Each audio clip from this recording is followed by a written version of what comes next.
Welcome to the Good Times We Share. Today we're going to be sharing with you an amazing shepherd's pie recipe. We hope you're going to enjoy it as much as we do. And please don't forget to check the description for all the ingredients you need.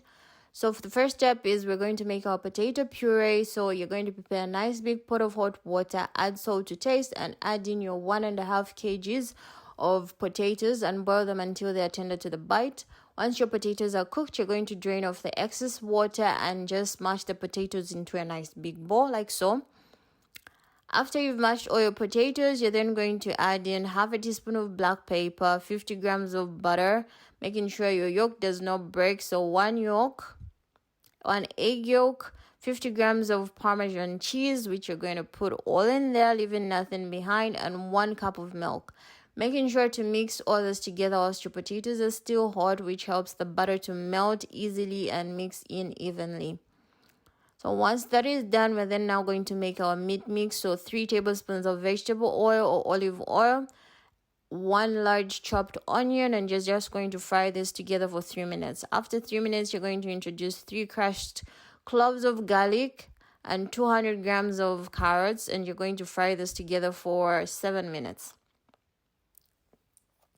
Making sure to turn from time to time. After that 7 minutes, you're going to introduce your ground meat. I used ground pork. This is 1 kg of ground pork.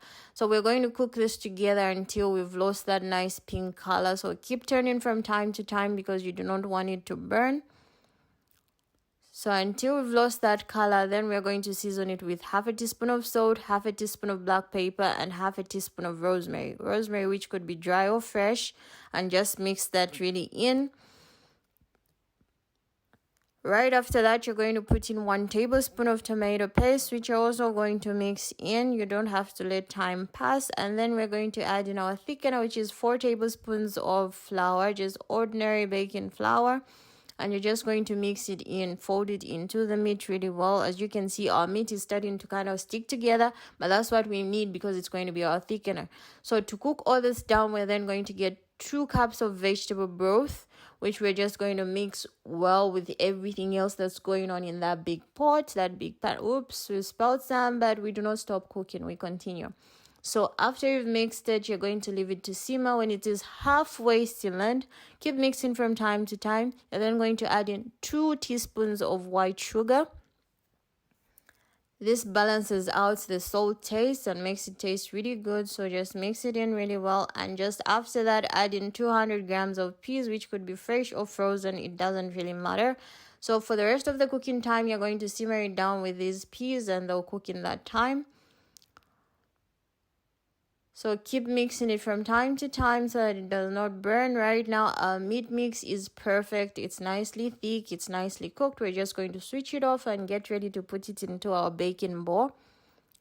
So we're just going to pour all of it into the bowl. There is no science about it. Just pour it in there and make sure to level it with your spoon like so.